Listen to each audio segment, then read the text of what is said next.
মসজিদে জলসা হচ্ছে আর আমরা হুজুররা আদায় করছি। একজন সুদখোর এসে আমাকে 1000 টাকা দিয়ে দিল, আমি তো আর জানি না এটা সুদখোর। আমি একদম কানে হাত লাগিয়ে, আহারে বান্দারে কোথায় বলছেন ছিল ছিল কি না ছিল, 1000 দিল, দিয়ে জান্নাতে ঢুকিয়ে ছেড়ে দিল। যা বুঝে করবো। অত জান্নাত ও দেখলে সালা সুদ খেয়েও জান্নাত, তো হুজুর বলে দিয়েছে যখন আর কোনো অসুবিধাই নেই, সে আর সুদ ছাড়বে? ওই জন্য আমি আজকে এই বয়ান করছি, আপনার ব্রেনে আঘাত লাগুক। আর আমি বলে যাচ্ছি, জান্নাতের খুশবু পর্যন্ত তুমি পাবে না। পৃথিবীর সব পীর যদি তোমার কবর জিয়ারত করে, তাও তোমার রেহাই নাই, যেহেতু তুমি আল্লাহর সঙ্গে যুদ্ধ করে মারা গেছো। আল্লাহর সঙ্গে যুদ্ধ করেছো জিন্দেগি ভর, হারাম জানার পরে তুমি কি করে জান্নাত পাবে? তুমি নিজেকে জিজ্ঞেস করো। যে লোক আল্লাহর সঙ্গে যুদ্ধ করছে সুদকে, শুধু তাই নয়, 3 নম্বর, লটারির টিকিট হারাম না হালাল? গোটা দুর্গাপুরে আপনাকে দেখিয়ে দেবো মুসলিম ছেলে লটারির দোকান করে লটারি বিক্রি করছে। ঠিক বললাম না ভুল বললাম? চলো দুর্গাপুরে দেখাবো, পানাগড়ে দেখাবো, বুধবুধে দেখাবো, গলসিতে দেখাবো, যেখানে দেখতে চাইবেন। ইলামবাজার চলুন, বীরভূমে মুসলিম ছেলে লটারির কাউন্টার করে লটারির টিকিট বিক্রি করছে। অথচ সে জানে, প্রকাশ্যে সবাই জানে লটারির টিকিট হারাম, কাটাটাও হারাম, ব্যবসাটাও হারাম। সেই লোক জুম্মার দিনে আতর লাগিয়ে ফাঁস কাপড়ে নামাজ পড়ছে, মসজিদে চলে গেছে জুম্মার দিনে। কেন? ওলি, জুম্মার দিনে ওলি। জুম্মার নামাজ পড়ে এসে জুম্মায় দোয়া করেছে, আল্লাহ আমার কাউন্টারে যেন 1 কোটি পড়ে যায়। দিয়ে গিয়ে কাউন্টারটা খুলেছে, বিসমিল্লাহ বলে কাউন্টার খুলছে। কত কষ্ট লাগে, কত দুঃখ লাগে। হারাম জিনিসে দোয়া আল্লাহর কাছে, আল্লাহ নারাজ হয়ে গিয়ে তোমাকে ধ্বংস করে দেবে। তুমি হারাম। লটারি কেন হারাম? লটারির টিকিট হারাম শুধু নয়, এই লটারির দ্বারা বহু মুসলমানের ঈমান ধ্বংস হয়ে যায়, ধ্বংস হয়ে গেছে, তারা বেঈমান হয়ে গেছে।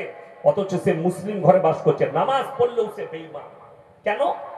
দোকানে গিয়ে বলছে ওই 4 ঘরের মালটা দে, ওইটাই আমার লাকি নম্বর। এইখানেই তো শিরক হয়ে গেল। কেন? তুমি নম্বরের উপরে তুমি ভরসা করেছো। ভাগ্যের মালিক সকলে বলুন কে? ভাগ্যের মালিক যদি আল্লাহ হয়, ওই কাগজটা কি করে তোমার ভাগ্য পরিবর্তন করবে? তুমি কাগজকে বিশ্বাস করেছো, তোমার ঈমান ধ্বংস হয়েছে, তোমার ঈমান চলে গেছে।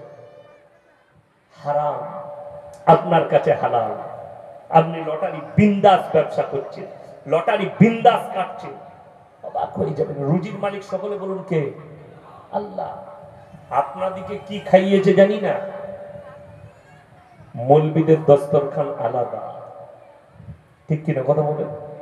আপনার বেতন কত? 8000 টাকা। মাদ্রাসায় মৌলী সাহেবরা বসে আছে, এমন মাদ্রাসার শিক্ষক, জিজ্ঞেস করো 10,000, 12,000, 13,000 এরকম বেতন। একটা মৌলবীকে দেখেছেন? ইমাম সাহেব আপনাদের লটারির টিকিট কাটেন তো নাকি? প্রত্যেকদিন একটা করে কাটে না কেন? 8,000-এ বরকত। রাসূল সাল্লাল্লাহু আলাইহি সাল্লামের হাদিস, আল্লাহর রাস্তায় দিনের পথে যারা থাকবে, আল্লাহ মৃত্যুকাল পর্যন্ত ইজ্জতের রুজি দান করবেন। জোরে বলুন সুবহানাল্লাহ। অথচ আপনার এই বিশ্বাসটাই নেই রাসূলের হাদিসের উপরে, আর আলেমরা বিশ্বাস করেছে বলে তাদের টাকায় বরকত। 20,000 টাকা রোজগার করে, তার এতটুকু বরকত নেই। হারামখোর প্রত্যেকদিন 10টা করে লটারির টিকিট কাটছে, সকাল হলে সন্ধ্যে হলে লটারির টিকিট। কেন? বলে আমার যেন 1 কোটি পড়ে যায়। 20,000 টাকায় বরকত নেই, বরকত থাকবে কি করে? আজকে দেখুন ইমাম সাহেবের 8,000 বেতন। এখানে একটা মৌলবীর জন্য যদি কেউ প্রমাণ দিতে পারেন, স্টেজে যতজন আলেম আছে, যে এদের বউরা রাস্তায় বেরিয়ে গ্রুপ লোন আর বন্ধন লোন করে, একটা পাবে? পাবেন না। রিক্সা চালায়, টোটো চালায়, কাজ করে, মাসে 20,000 টাকা রোজগার, বউকে বার করে দিয়েছে, টাকায় কুলুচ্ছে না, গ্রুপ লোন নিয়ে আর বন্ধন লোন নিয়ে। ঠিক বললাম না ভুল বললাম? বরকত নাই কেন তোমার কাছে? শুনে রে, 5 ওয়াক্ত নামাজ পড়া ফরজ না ফরজ নয়? ফরজ। 100টা মুসলিমের মধ্যে 80টা বেনামাজি বার করে দেবো আমি। ঠিক বললাম না ভুল বললাম? 80টা বেনামাজি, নামাজি পড়ে না, বরকত পাবে কোথায়? বরকত মানে কি? আম্বানি হয়ে যাওয়া? বরকত মানে কোটিপতি হয়ে যাওয়া না। যারা 5 ওয়াক্তের নামাজি হবে, রাসূলের হাদিস, মৃত্যুকাল পর্যন্ত আল্লাহ তাদের রুজিতে কোনোদিন কমি দিবেন না। জোরে বলুন সুবহানাল্লাহ। অথচ 80% লোক নামাজ পড়ে না। এদের মধ্যে ইচ্ছাকৃত ভাবে কিছু লোক আছে তারা নামাজ পড়ে না, কিছু লোক বাহানা দেয়। আর এক শ্রেণী আছে তারা আবার এত বড় হারামখোর, চায়ের দোকানে বাজারে বলে নামাজ না পড়তে পারি, রোজা না রাখতে পারি, আমার ঈমানটা ঠিক আছে। এরকম মাল আছে না? নাই? হ্যাঁ, তারা আবার বলে গায়ের মধ্যে আমি ভালো লোক, নামাজ না পড়তে পারি, রোজা না রাখতে পারি, আমি ভালো লোক।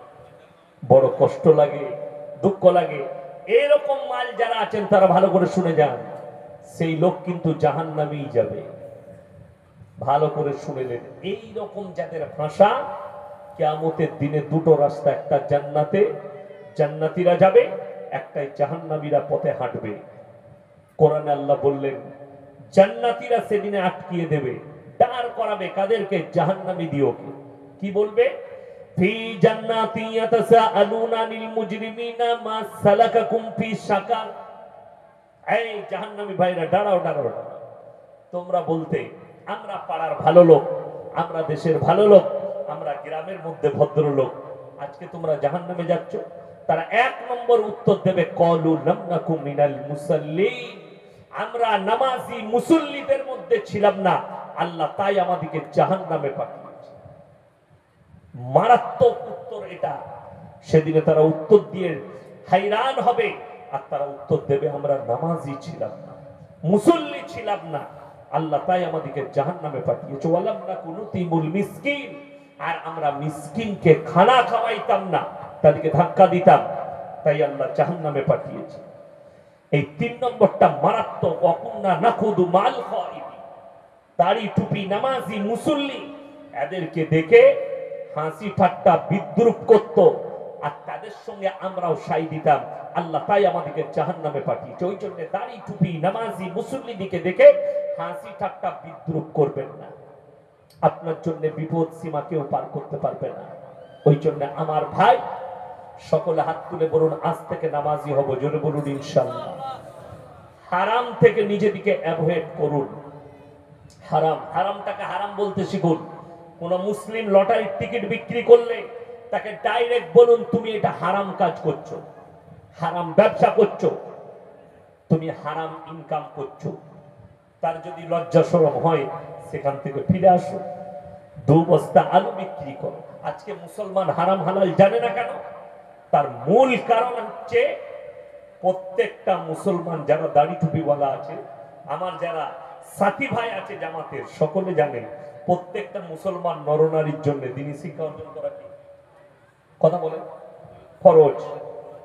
আমি বলে যাচ্ছি 100টার মধ্যে 80টা মুসলিমের কাছে দ্বীনি শিক্ষা নাই। ঠিক বললাম না ভুল বললাম? তারপর কতটা ফরজ? মৌলবি হতে হবে, হাফেজ হতে হবে, কারি মুফতি হতে হবে। কে বললো আপনাকে? কোন মৌলবি বললো? না, কেউ বলেনি। আপনাকে অতটা দিন শিক্ষা অর্জন করতে হবে যতটা করলে হারাম হালাল জানতে পারবেন, দিন বদ্দিন জানতে পারবেন, শিরক বিদআত জানতে পারবেন, কুফরি জানতে পারবেন। বেঈমান কাফেররা যে জাল ছুটছে সেই জালটা আপনি দেখতে পাবেন ওই ইলমের দ্বারা। একটা মুসলিম ছেলে হারাম হালালের বিচার করার ক্ষমতা নেই। আপনি কি মনে করছেন মৌলবীদিকে দাওয়াত দিয়েছি দোয়া করে দেবো, দোয়া কবুল হয়ে যাবে? দোয়া কবুলিয়াতের জন্য শর্ত হচ্ছে হালাল খাবার, তবে দোয়া কবুল হবে। আপনার জানাই নেই বর্ধমানের বীরভূমের ছেলেরা পাথরের গাড়ি চালায়, বালির গাড়ি চালায়, প্রত্যেকদিন বালি লোড হচ্ছে আসানসোলে, বর্ধমানে আপনার পাথরের গাড়ি লোড হচ্ছে। হাই রোডে উঠি, হোটেলে ঢুকি, বলছে ভাই 1 বোতল মদ দে তো। মদ খাওয়া হয়ে গেল। এরপর বলছে ভাই মুরগির মাংস রুটি নিয়ে। তখন হারামখোর জিজ্ঞেস করছে দাদা মুরগিটা জবাই না কাটা? আমরা ওকে জুতো করে বাড়ি মারি। যে লোকটা মদ খেলো তার জন্য আর কাটা কুটা দেখে কি লাভ আছে? ভেবে দেখুন স্যাম্পল। আমি বুঝেছি একদম পুরো সাধারণ ভাবে। একটা লোক সকালবেলায় উঠে গিয়ে বললে আমাকে জবাই করা 1 কিলো মাংস দে। দুর্গাপুরে গেছে, জবাই কিলো মাংস নিচ্ছে, কিনছেন জবাই করা মাংস, টাকাটা সুদের টাকা, সেই একই মাল দাঁড়িয়ে গেল।